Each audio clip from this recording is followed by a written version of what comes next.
जी अच्छा, हमें इत्तेजाज हसन साहब ने ज्वाइन किया है, पाकिस्तान के सबसे बड़े आईनी और कानूनी माहिर। इत्तेजाज साहब, ये जो तौहीन अदालत का मामला है, ये बात सिद्दीक जान भी कर रहे हैं कि खतूत का मामला रुकना चाहिए। आपने सबसे पहले ये बात की थी कि पिटीशन जाती है, तो आपको आपके ख्याल में दरखास्त जानी चाहिए कि मरीम साहब ने जो किया वो तौहीन अदालत है?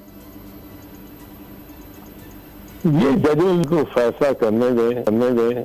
मैं तो कोई नोटिस ऐसे के हक में नहीं हूँ, बट मरियम ने तो खैर कोई बात मतलब कोई छोड़ी नहीं हाथ, तो बड़ी तकलीफ दे हद तक वो जलसों पे तस्वीरें लगा के जजों की और वो सबको जलसे पे दिखा रही हैं कि ये फलां है, बाबा रहमत है, ये फलां है। और साबिक चीफ जस्टिस हो या हाल जज हो या कुछ, ये इस तरह इतना तो और फिर वो क्या जो लहजा आप मुस्लिम लीग नवाज ने इस्तेमाल करना शुरू कर दिया है, बड़ा तकलीफ दे है। अच्छा इत्तेजाज साहब, कल 11 बजे के लिए फैसला महफूज कर लिया गया है सुप्रीम कोर्ट की तरफ से खैबर पख्तूनख्वा पंजाब में इलेक्शंस का। इसके बारे में आप क्या कहेंगे, क्योंकि लग ये रहा है कि सिर्फ अब ये डिसीजन होना है कि जी तारीख किसने देनी है? हाँ, तारीख कितने देनी है और क्या कोई 90 दिन से कोई गुरेज कर सकता है कि नहीं कर सकता? वो शायद 4-5 दिन 10 दिन का हो सकता है। वो मैं वैसे समझता नहीं हूँ, मैं समझता हूँ कि 90 दिन बड़ा हतमी अंदाज में आइन ने कहा है। आइन ने तो इतना क्लियरली कहा है कि एक जगह कहा है अगर 224 आर्टिकल में 90 दिन विद इन 90 डेज, तो 105 में 105 आर्टिकल में इसी बात पर उन्होंने इसरा किया है कि not on the date later than 90 days, यानी वो 91st डे को तो उन्होंने सुर्ख कर दिया कि अलार्म बज जाएंगे, खत्म हो गया। Not on the later than 90 days, तो वो 90 डेज के बाद तो वो उसके इख्तियार ही नहीं है गवर्नर का या किसी का भी डेट देना। तो अब इसमें है, अब देखिए कल 11 बजे तक इंतजार कर लें, कोई बात नहीं। कोई ठीक जी। इत्तेजाज साहब ये बताएं कि आपका कई दहाइयों का तजर्बा है, आप अदालतों में पेश होते हैं और आप सारे इन मामलात को अपने बड़े करीब से देखा है और अभी देख भी रहे हैं। क्या इससे पहले कोई ऐसी मिसाल मिलती है कि 2 हाजिर सर्विस सिटिंग जजेस को और जिस एक जज ने चीफ जस्टिस पाकिस्तान बनना हो उसको इस तरह से करप्ट कहा जाए और उसके ऊपर इल्जामात लगाए जाए तस्वीरें चला के?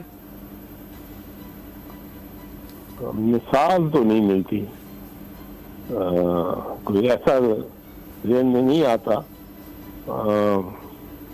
कि किसी ने इस किस्म का किया हो, क्योंकि ये बात कोई जरूरत की नहीं है, ये बात सलीके की है, ये बात ज़र्फ की है, ये बात अपने आप को ही डैमेज किया है। मैं समझता हूँ मरियम ने इस तरह करके, और वो बहुत उससे मतलब है वो उनके जलसे याद का बेजान से हो रहे हैं।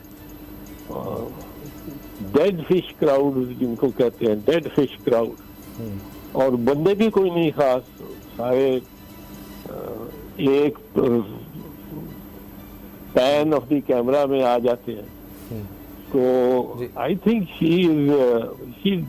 उनको कुछ फ्रस्ट्रेशन इससे ज्यादा इस वजह से हो रही है जी मुजम्मिल, क्योंकि जिस तरह वो जो जबान इस्तेमाल कर रही है वो, या ये राना सदाउल्लाह आप जो कर रहे हैं। जी जी मुजम्मिल, आपका सवाल। जब इत्तेजाज साहब, आज पेशी के दौरान देखा कि अदालत ने एक मौका दिया समाअत में वक्फे से पहले कि पॉलिटिशियंस अपने लीडरान से मशवरा करें कि इलेक्शन का टाइम क्या देना चाह रहे हैं, जिस पर जवाब ये मिला कि ये पॉलिटिकल पार्टीज का मैंडेट नहीं है। आपको लगता है कि बड़ा मौका था यहाँ पर पॉलिटिकल पार्टीज के लिए कि इस फैसले को करवा लेते कंसेंसस से, जो उन्होंने मिस किया? नहीं, कोई ऐसा मैं ये नहीं समझता। पॉलिटिकल पार्टीज ने कोई बड़ा मौका, डेट ही देनी थी, वो डेट ही से। ये बात लगता है कि उस अदालत में जितने लोग मौजूद थे उनमें ये एक तकरीबन यकीन पैदा हो गया था कि 90 दिन से बफर कोई नहीं, 90 दिन से फरार कोई नहीं, और आइन इस पे बड़ा बाजी है। और अब सिर्फ ये है कि वो गवर्नर ने करना है कि सदर ने करना है कि इलेक्शन कमिश्नर ने करना है। इन तीन में से एक को वो सुप्रीम कोर्ट किसी को भी कह देगी, और तारीख को। और मुझे ये भी अफसोस हुआ है कि पीडीएम ने अपना इतना असासा सारा लगा दिया, पीएमएल नवाज ने सारा पॉलिटिकल अपना असासा लगा दिया कि भी ये डेट बढ़ेगी तो क्या 10 दिन बढ़ जाएगी, और इतना नुकसान कराया उन्होंने अपना, उनका अपना, कि वो पता नहीं लोग कह रहे। इत्तेज़ाज़ साहब बस लास्ट मिनट है सर, ये फरमाइएगा कि क्या इसके बाद भी अगर कोई जब डायरेक्शन आ जाती है, फैसला आ जाता है सुप्रीम कोर्ट का कि फलां शख्स जो है, जिस तरह आपने फरमा दिया गवर्नर, इलेक्शन कमीशन या सदर, वो तारीख देता है, उसके बाद भी कोई मरदमशुमारी या ये नहीं या वसाइल नहीं, फिर कोई बहाना रह जाएगा? नहीं, अब मेरा ख्याल अपनी फैसला कर दे, सुप्रीम कोर्ट कर देगी। तो अगर उसके बावजूद उन दिनों में ना करवाए गए कि किसी तरह से आगे, क्योंकि ये हमारी इत्तलात ये है कि हुकूमत फिर भी हर्डल्स डालेगी कि जी ये तो फैसला सुप्रीम कोर्ट का है, देखते हैं, हम इंप्लीमेंट ही नहीं होने देंगे, हम कहेंगे हमारे पास सिक्योरिटी नहीं है, पैसे नहीं है, नहीं हो सकते। जिद करेंगे तो नुकसान उठाएंगे, अदालत से लड़ेंगे तो नुकसान उठाएंगे। ठीक, बहुत बहुत शुक्रिया इत्तेज़ाज़ अहसन साहब, आपने हमें वक्त पाकिस्तान के सबसे नामवर आइनी और कानूनी माहिर हमारे साथ थे, और वो कह रहे हैं कि जी जो मरियम ने किया नहायत अफसोसनाक, अपना नुकसान किया है, और इस तरह से पाकिस्तान की तारीख में कभी नहीं हुआ। और इलेक्शन के हवाले से भी उन्होंने कहा है कि जी 90 दिन से ऊपर किसी सूरत एक दिन भी नहीं हो सकते। अब देखना यह है कि कल क्या फैसला आता है, और अगर हुकूमत उस पर अमल दरामद नहीं करती, जो भी सुप्रीम कोर्ट की तरफ से फैसला आया, तो हुकूमत